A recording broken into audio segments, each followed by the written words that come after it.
Good evening, everybody. Welcome to Pits, a Motorcast. This is yours, Dave. And I got on the line special guest, top funny car driver, Ray Drew. How's it going, Ray? Good. How you doing? Not bad. Can't complain. At least the big that's cold we had is gone from last week. The vortex, polar vortex. Yeah, we were sure feeling like the Antarctica, that's for sure. I think we were colder than Antarctica those couple of days. Yeah, I think you're right. Yeah.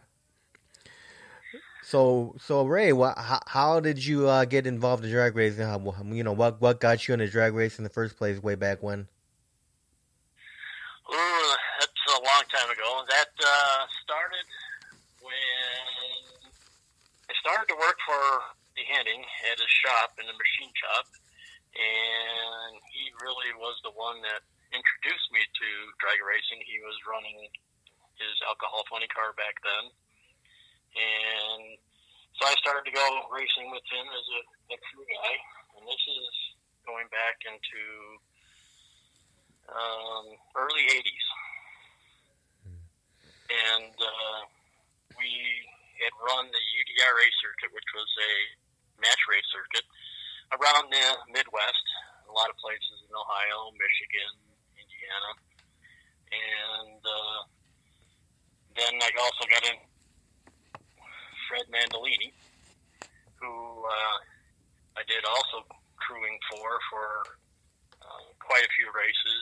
Even did a stint when he won the World Championship in 1983. I went out west and we finished up the race series for him to win the championship. So I learned a lot from Fred Mandolini too. And then from there, Randy was still driving, and then he decided to let Fred Mandolini drive his car for a while, and we put a Hemi in it because we were running a Chevy combination. And Fred drove for a couple of years because he was developing his dyno. He put together an inertia dyno. And both Randy and Fred are big boys, and finally I think Fred outgrew the car sort of, and I got the opportunity to jump in, and I wanted to. And that was probably 1990. And I got licensed, and I started driving then. Yeah, I remember. I was telling you, I used to see you at the Grove all the time driving that car, the Starship Enterprise car. Yeah, and that's how I got my start into racing. I kind of got hooked, and it's one of those habits. Once you get hooked, there's really no turning back. Yeah, so I went from really driving nothing really fast. I mean, I was a crew guy for quite a long time and very familiar with the car. And learned all the ins and outs before I even jumped in the seat. So how many years did you drive that funny car for Randy? When I first started driving it, I think we were, it was a long time ago. We were doing a lot of match racing, and then I became partners with him. I started to throw money at it as we did upgrades. But I kind of did that from 90 to probably 95.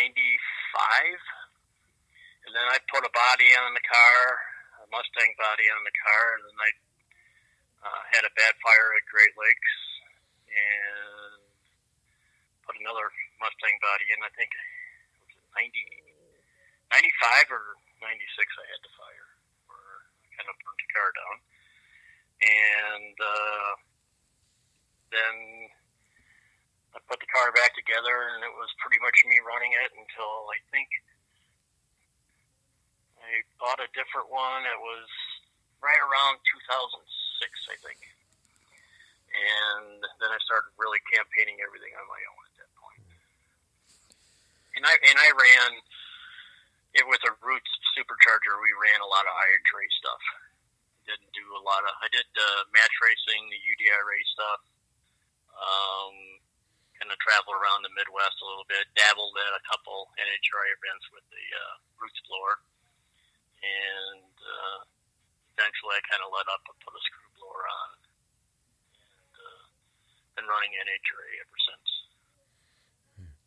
So with the car for that you're driving for Randy Henning, how fast did you go in that car? The fastest time?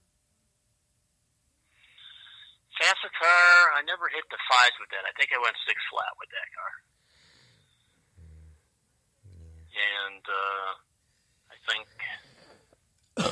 it was 6 flat. I think I ran some decent times, and I think it was Rockingham where I went the fastest. It was at a higher tray national event, and it was pretty good for that time back then. But it seems like I've been driving forever. So what was your experience like the first time driving a funny car? Very exhilarating. The car, as anybody starting out in this stuff, the car tended to drove me, and I didn't drive the car. So when you step on the loud pedal, it was an eye-opener, and I loved it.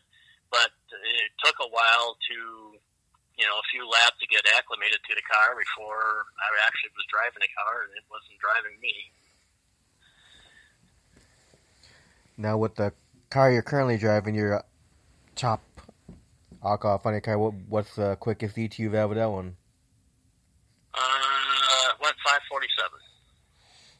And what track was that at? I did it at St. Louis just last year. So that was my career, so that's pretty good. So for last year, how many events did you run? I think last year I hit 8. How many are you looking to do this year?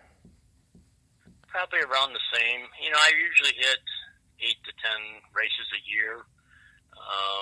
I'm on a limited budget to where I don't have the funding like some of these other guys do, so I pretty much sponsor myself and campaign the car as much as I can.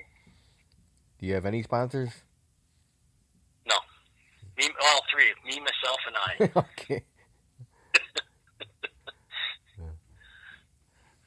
Now I don't know if you heard Andy or not, but he was saying he would love to do a match race with you and him at Great Lakes Dragways.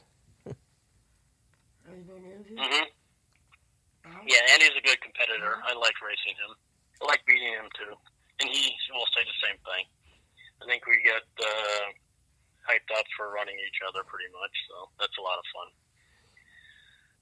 As you said, it's kind of many have tagged it as the Battle of the Cheeseheads, so it's kind of funny. Yeah, I was telling Andy they were supposed to have like 6 alcohol funny cars there last year, on the Labor Day weekend, but that big rain out, they didn't have the 6 alcohol funny cars run. Then when they made that rescheduled rain date on that September 22nd, they already had another event for those alcohol funny cars to run others at somewhere else, so they couldn't be there. Yeah, I mean, that's the thing when you do rain dates, that scheduling gets to be a conflict for everybody, so it's difficult to put the same show in you intended to have. So when's the last time you went down the track at Great Lakes Dragway? I've tested there a few times.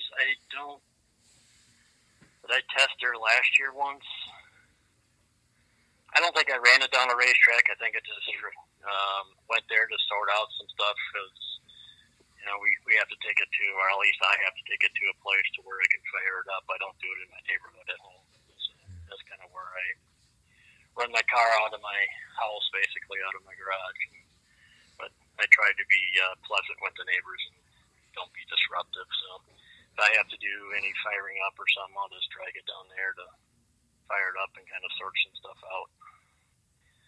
But prior to that, I think I was there in 2017, and I did some test laps that were pretty decent, so it was good.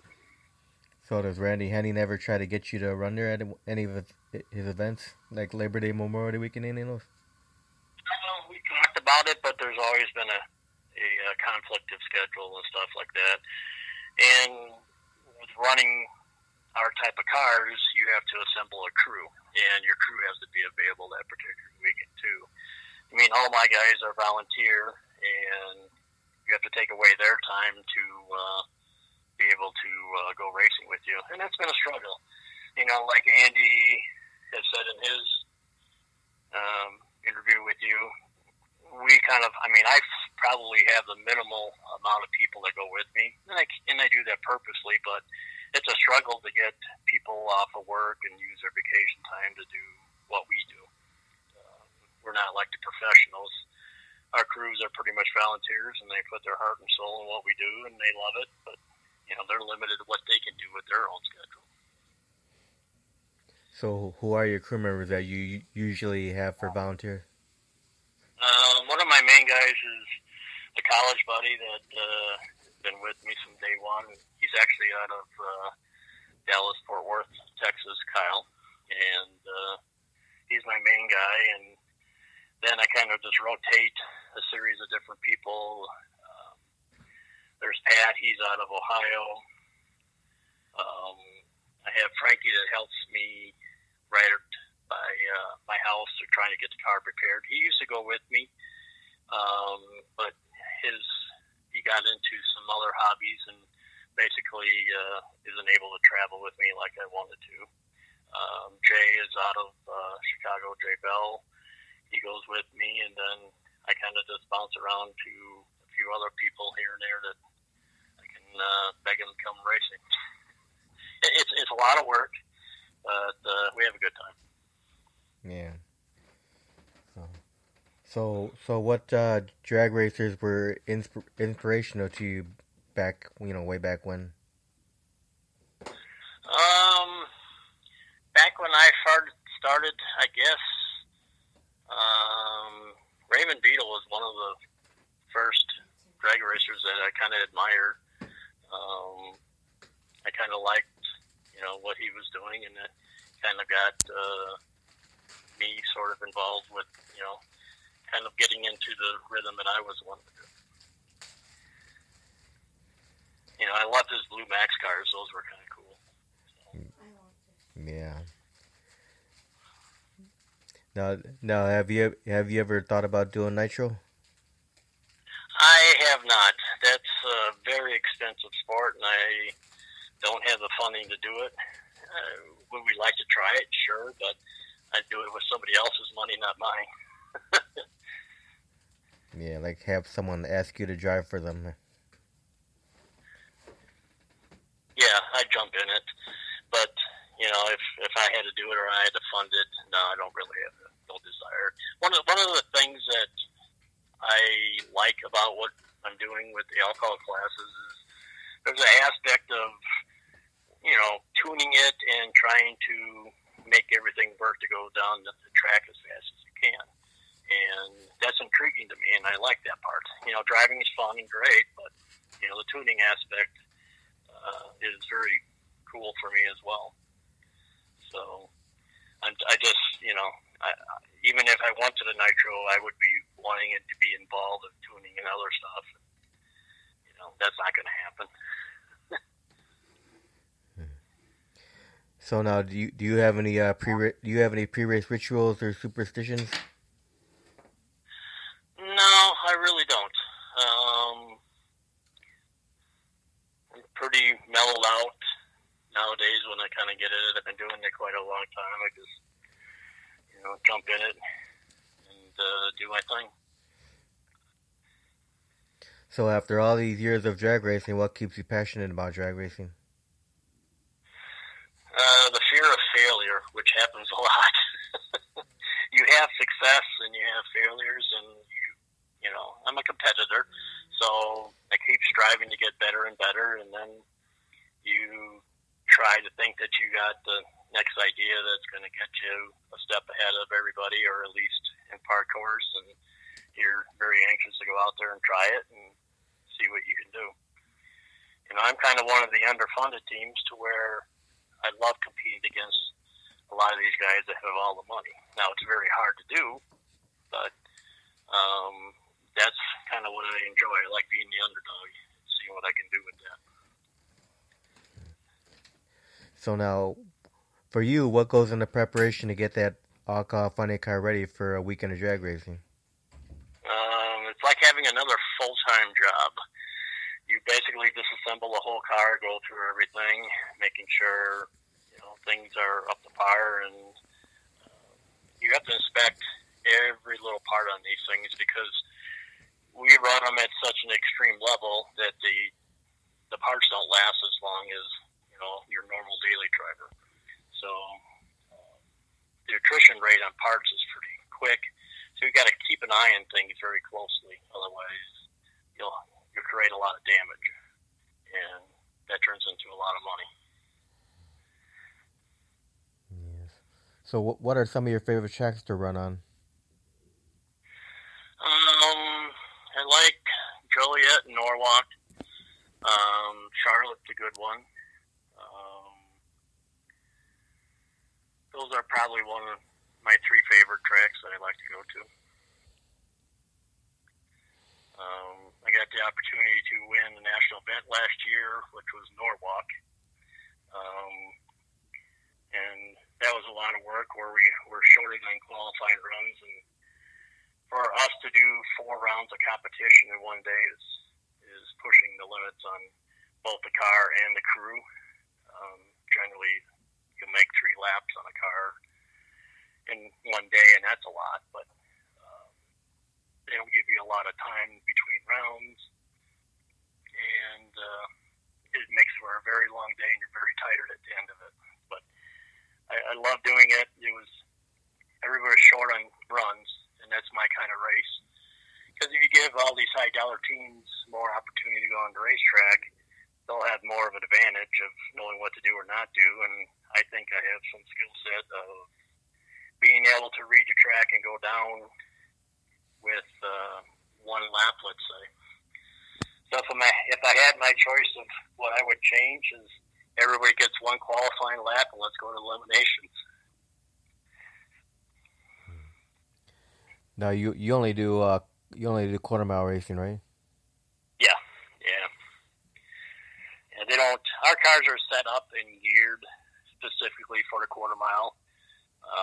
I know 8 mile has become quite popular, but our cars are not. I mean, they run the 8 mile very quick, but we could even run them quicker if we were only running to the 8 mile.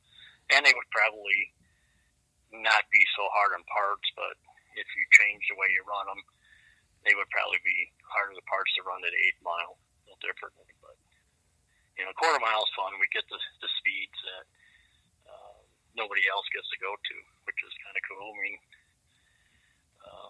I haven't hit 270 yet, but that's a goal. But several other teams have. But it's only a handful of cars. Yeah, if you ever ran one of those funny car chaos events, then you'd have to do 8 mile racing. Yeah, down south I see that they're going on and stuff like that. And our cars can compete in them. It's just, they're not maximized to run the 8 mile. We have to do the duration of the quarter mile, so we kind of clutch it and tune it accordingly because of that. Yeah, I was talking about that with Andy, the funny car chaos. He had no idea what funny car chaos is. Yeah, they seem to be, they picked up momentum down there. I mean, I've been watching it, but I don't, the travel time from down there to from we are, the travel cost, it gets pretty expensive. Fuel costs nowadays is not like it used to be. So yeah, the closest. You'll see a lot of local guys in that locale run those events pretty much. The closest for you guys would probably be that Central Illinois dragway. Yeah. That's like right on close to Iowa, isn't it? Like by the border of Iowa. No, I think it's south of there yet. I can't remember where. I've never been to that track. In fact, it's a smaller venue. I know that's for sure. I mean, I know they get a lot of the nostalgic funny cars there. So. Yeah, that funny car chaos seems like it's building up some steam. Yeah, it's unique and it's different, and it's what they can appease the crowds with. That helps, the track make money and stuff like that. So that's kind of cool and interesting. Yeah, it's kind of neat to see nitro cars go against alcohol cars. Mm-hmm. I mean, a nostalgic nitro car is almost as similar ET. I think we're probably a little bit quicker. The top running NHRA cars are quicker running than some of the nostalgia stuff. But, it's kind of a neat comparison that happens side by side. Yeah, I was telling Andy that one Alcoa driver, I think he's from Texas, Ken Singleton, he took the first 2 funny car kids events last year. Yeah, he was going against Nitro Alcoa, he beating everybody. Yeah. And I believe he's undefeated so far. Nobody's beat that guy. Really? I didn't pay attention. How quick was he going? I can't remember what his time was, but he made every event last year, I believe, except for the one in Central Illinois Drag. It's the only one he couldn't make. He had some prior plans or whatever. Okay. Yeah, he used to drive that. It was a fuel altered. He used to drive alcohol fuel altered. Then he bought the funny car body to do funny car chaos. Okay. Yeah. So he had a car that he basically figured out and then, put a body on it and then it was basically and then refined it. So that's cool. Yeah. It's a smart way to do it. Because for funny car kid, as long as it's a funny car, you can join in. Whatever. Run what you brung. Yeah. Exactly. Yeah. But no, our class is pretty competitive. A lot of the guys have really stepped up. And the competition, I mean, if you don't run in the 550 zone, you're not even a player. And it's now getting to a point where you got to run some 540s to even compete. During the summer, it gets a little bit tougher, but during the spring and fall, you got to be into the 40s running your car. They're pretty quick. I mean, not all that long ago, they were only running 60s, and that was quick. And so technology has picked up a little bit. We've learned some stuff, what to do, and the cars are just getting quicker and quicker. And we're making more power, but at the same time, your parts don't last as long, so it's gotten to be expensive as well. Yeah, there seems to be a lot of nostalgia alcohol funny cars out there these days. Yeah, I mean, you think about in the heydays, there used to be a lot more alcohol racers out there, and the price of competing on the NHRA level has gotten high, so the cars have to find a home. And what happens with a lot of guys is you'll see they'll create little circuits and do match racing and other stuff, but the cars find a home and they're more affordable to run, and you have fun with them, and they get to run them 3 to 5 times a year.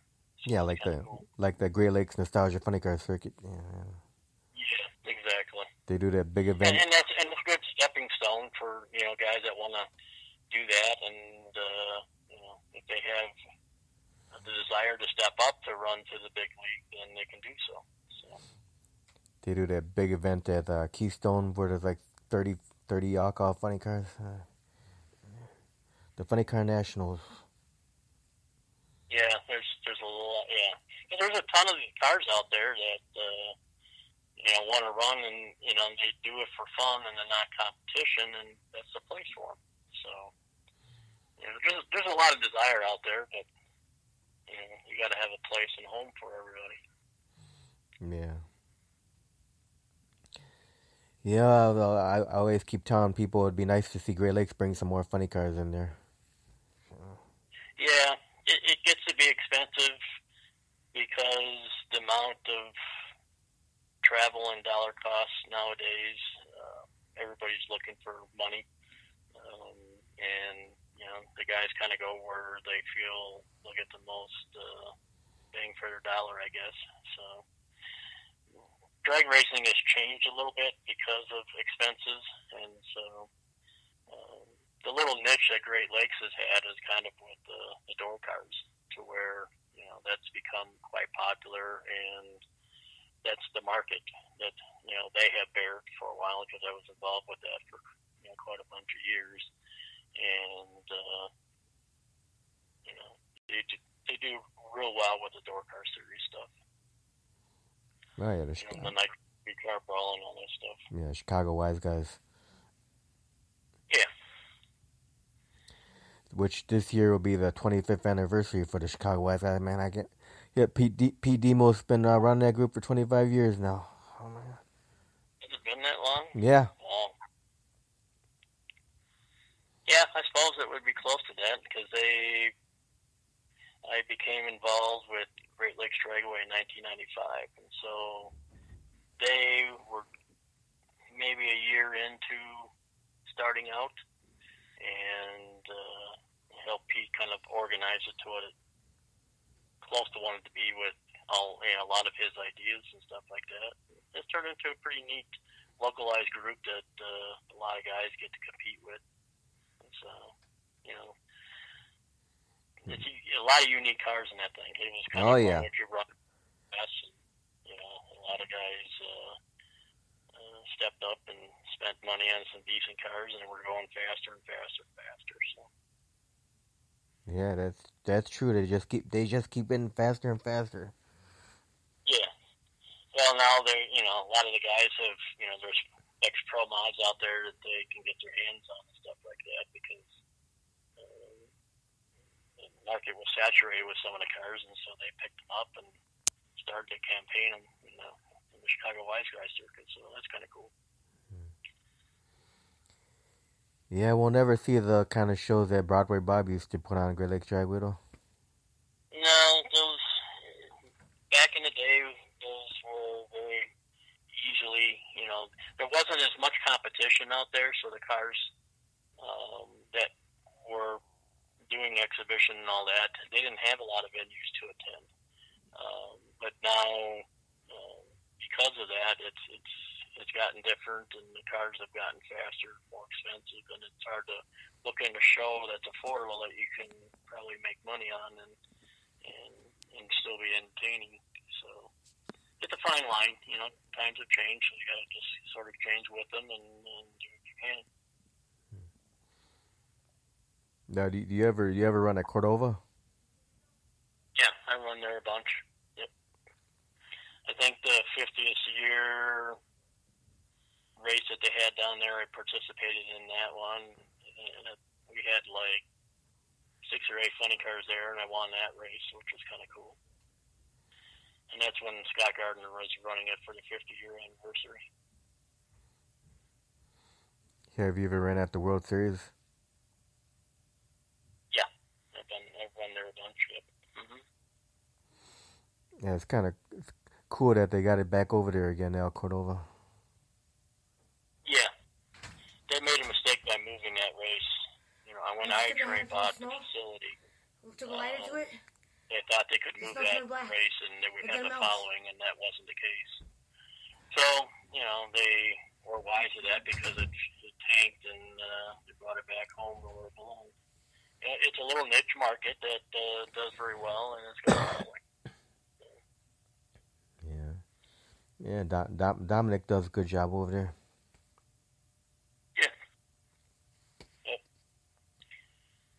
I've never been to Cordova yet. Yeah, that's a track I've never been to. It's not that far away. It's only like 3.5 hours. Now, where do you get all your fire safety equipment from, Ray? I use a variety. I use Taylor fire suit, Simpson helmet. I use Stroud boots. I use Simpson hybrid, like Hans device sort of, and gloves. So it's a variety of different people, and then a lot of the safety gear on the cars from Dennis Taylor. So he's an former alcohol racer that puts out a lot of good product. Now, what make is your car? What kind of body's on it? Currently have a Mustang body on it. Probably one of the last few. It seems like our class have been changing over to the new Camaro body. Supposedly faster, and it is sleeker, and I'm sure that it is, but I like to be different.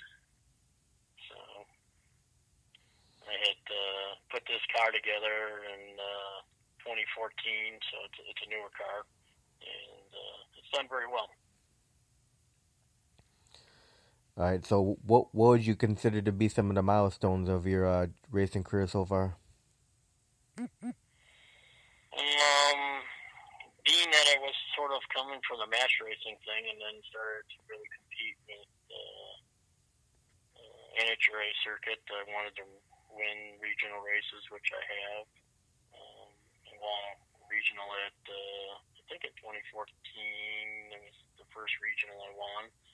And then I wanted to obviously win a national event, and I did that last year at Norwalk. And wins are hard to come by. You have to be on your game, make very little mistakes, if any, and a lot of good competition out there. Now, besides that wreck you had at Great Lakes Dragway, have you had any other accidents or close calls throughout your drag racing career? No, that was probably the worst. Is an engine let go, and it basically got the car on fire. And that was before we had breathing apparatus in the car, and they just put the diapers on the car. And what had happened when the motor blew up, it put a lot of oil into the diaper, and then started a oil fire basically. And I went through the quarter mile on a pretty big, almost nitro fire, and I did that when Whit Bazemore and John Force were match racing there. Not the best of places to do that in front of those two, because they gave me a hard time at the top end after I did it.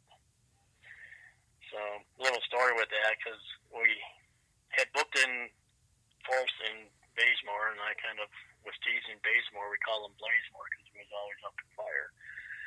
So when I had my particular incident and I had gone on fire, him and Force were the first one up there, and he was antagonizing me. He says, that's what you get for calling me Blazemore. Now you know what it feels like.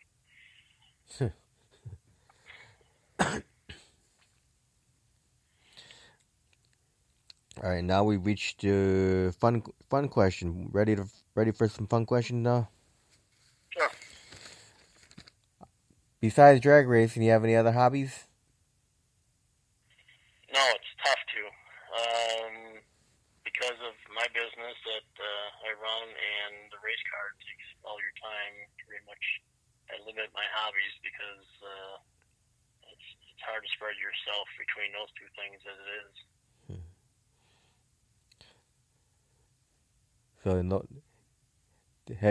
real hobbies. I dabble, I try, like hunting, fishing, anything like that? No, I've stayed away from that. Golfing. I was flying airplanes. I kind of missed that. I had done that a while back, and I wish we'd go back to that. So that was kind of fun. All right, now with the alcohol funny cars, you have a greatest competitor? Greatest competitor. Well, two of my friends, I guess we can call Andy and Chris Foster. I'd like to beat them the best. Because, you have some bragging rights. You talk to those guys all the time. They're like your friends. And, it's always fun to beat them. And you don't want to lose to them either. Right. So how many trophies, wallies, plaques, stuff like that have you won throughout your racing career? I think I'm up to 8 or 9, something like that. Not a lot, but not a little. Right. So now, if someone came up to you and they wanted to give you $500 million to build a brand new drag race track, where would you consider even building a brand new drag race track, and what kind of features would you put into that track? It'd probably be down south, so you could utilize the facility and have better weather. It would definitely be similar to one of the stadium facilities that was all concrete. um, and just do your maintenance on the facility. And if you have a good facility that's user friendly and everything else, people will come. Now, if you were able to do time traveling and go backwards in time, would you do anything differently with the drag racing career? It's always a tough question to answer. We always want to say yes if we could have the wisdom that we have today to go do it when we first started. That's always ideal. I mean, that's a given. But learning it the hard way teaches you how to do it the best. So I'm not certain if I would change anything. All right. Now, what's your favorite food to eat? I'm a steak kind of a man. Steak and potatoes. I love that. Favorite beverage? Used to be Coca-Cola, but I stopped drinking soda, so I'm stuck on water right now. I try to, as I get older, I try to watch my eating habits, and so I drink a lot of water now. Do you drink alcohol at all? Very little, like once in a while, but it's very few and far between. All right, now, what's your favorite movie of all time? Favorite movie? Oh, hell. I don't know, Top Gun. I always thought that movie. I was, as a kid wanting to be a fighter pilot, and was sort of almost willing to take that path and the other choices, but that would probably be it. All right, now, what's your favorite music? I like a variety of stuff. I like some of the Kid Rock stuff, Limp Bizkit, that kind of music, I guess, is probably one of my favorites. But I listen to all of it. Now, when you were a kid, did you have a favorite cartoon? Favorite cartoon? I don't think I did. I remember watching all of it, but I don't know if I could say I had a favorite one. It was all hilarious now that I look back at it, but I don't know if I could say I had a favorite. Yeah, I don't know. I used to watch the Looney Tunes and Tom and Jerry and all that. Yeah, that was pretty good. Flintstones were good. I remember them a lot. Yeah, Jetsons. And the Jetsons. And, yeah, Roadrunner stuff. Yeah, all that stuff was cool. All right. Now, how about a TV show? Did you have a favorite TV show to watch? I don't really watch a whole lot of TV stuff.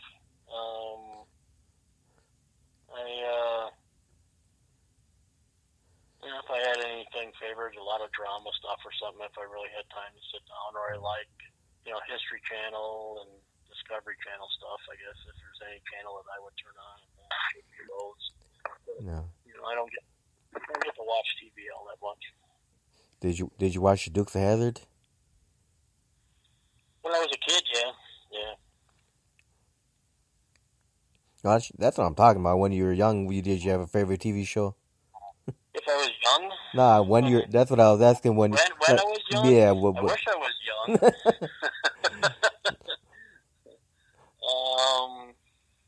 Like Lost in Space, all that stuff. I don't know. MacGyver stuff was pretty cool back then.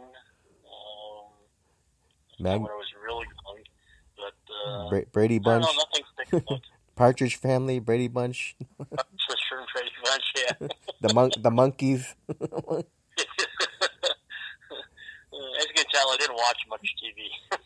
Three Stooges. Yeah, they were good. The Munsters, Addams Family. I was always outside playing as a kid. The parents kicked you out of the house and said, "Go, get out of here." Yeah. Yeah. So we were outside getting in trouble doing something, riding our bikes, doing something. Yeah, I'd be out playing all the time too till my mom called me in for dinner. Then after Yeah. dinner, go back out again. All they said was, when the street lights turn on, you better be home. Yeah. Don't want to get caught for curfew out there. Nope, not at all. Yeah. Now on a race day, do you have certain eating habits? Do you eat light or do you eat regularly when you're on a race day?